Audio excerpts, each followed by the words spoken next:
Hello, family. Welcome back to the Ebony Odyssey. My name is Jermaine Golong, And I am Sharmini Chilong. and we are servants of the Most High God. I really appreciate you for coming along, and as always, Enjoy the journey. today's topic is We've Come Too Far for This. And my support scripture for this is Luke chapter 15, verse 20, which reads, "And he arose and came to his father. But when he was yet a great way off, his father saw him and had compassion and ran and fell on his neck and kissed him."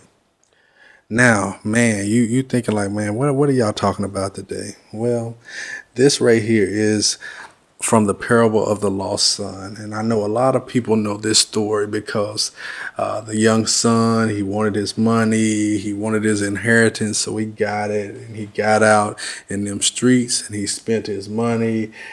He came all the way to Africa. He spent all his money and he got down on his luck. And what he says, I'm about to go home. I'm going home because at home, at least I had bread. At least I had a place to lay my head.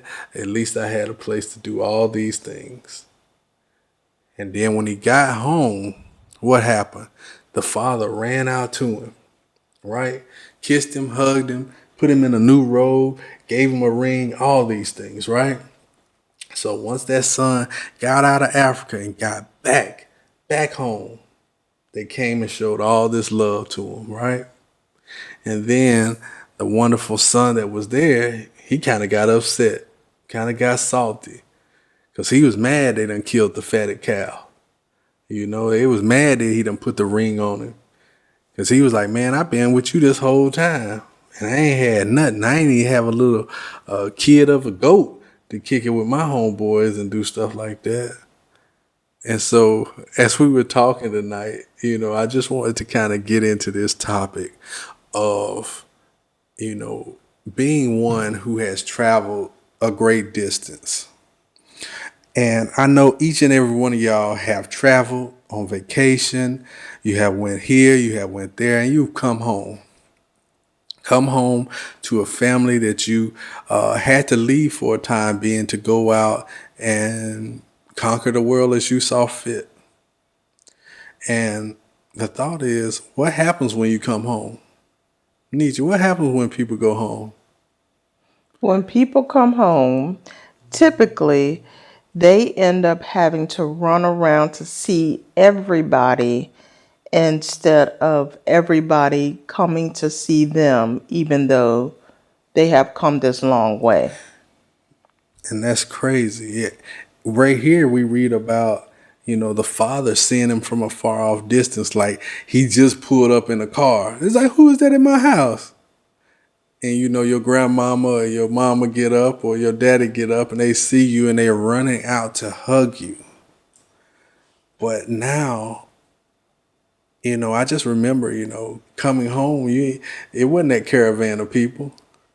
And we ain't that special. I get it.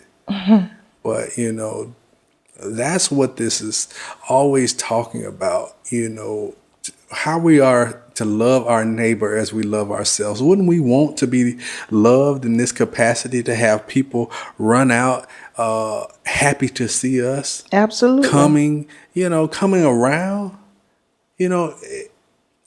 I'm just trying to say, like, this is the thought. This is the thought. If we were to go anywhere and return home, where is the love? Where is the people that will run out and kiss you on your forehead, kiss you on your neck, and be happy to be with you? Happy that you return. And, it will probably be some people that will be happy that we probably will return from Africa and come and say hi. But how many of those people would expect us to come to their house?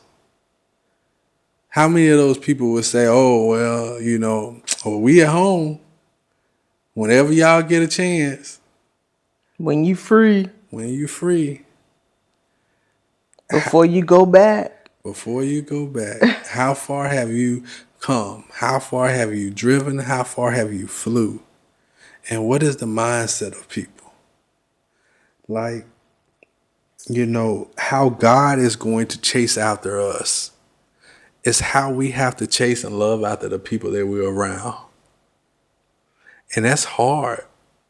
It's hard when, people come a great distance, and to be comforted, to be there when they arrive, to make sure that they are taken care of, that they are looked after. I've had people come this way, a few people, friends of ours, church members of ours. And that's the one thing that you would definitely understand. If you got close to Mango, he made a point to get to you. And I just think that's how you're supposed to be as a child of the Most High God. The effort.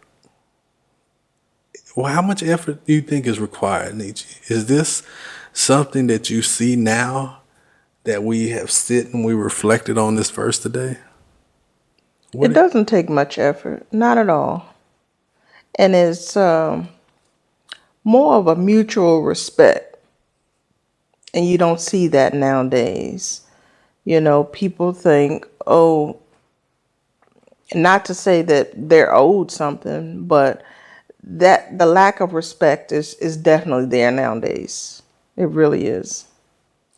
Yeah, my wife has, 3 wonderful sisters, and it's always a blessing to see when one of them comes home, from a far off distance. I'll see the other one scatter in, and it was always time for me to make room because I know they coming. And that's a blessing, man. I always loved that. And my sister and my father, when they had an opportunity to get on the road, my sister gonna drive. Absolutely. She gonna drive. She might drive all night just to be there 2 days and turn around. But God bless her soul, she would come and she would see her brother, and as vice versa. Every time that I went, home, I would go and see everyone. But I just think about, how far I had to travel, and then nobody would come to even think about seeing me. But it's a blessing. Man, I just wanted to talk to y'all about that today. And if you don't or have not read, the parable of the lost son, go in Luke chapter 15 from 11 to 32, read over that. Let that sink into your mind. And, don't be the one that's upset. Most people are upset. They're like the son that comes from the field, upset that somebody may be returning, or upset that somebody's coming, and they got a grimace on their face, and they got, a hardness of their heart. They'll come all the way to your city and won't stop in and say hi to you. They'll come all the way into your state and won't stop in and say hi to you. It's like, man, this is crazy. Like, where is the love? Where's the family? Are we together or are we apart? And you see, as a servant of the Most High God, He expects more from us. Now, when we get to heaven, we're going to want to see Jesus running up to us, embracing us, putting a crown on us, and us trying to return it. And we won't even embrace or run up to the people around us. We're called to do a lot more than what we're doing, but it is what it is. But family, I appreciate you for coming along. And as always, enjoy the journey.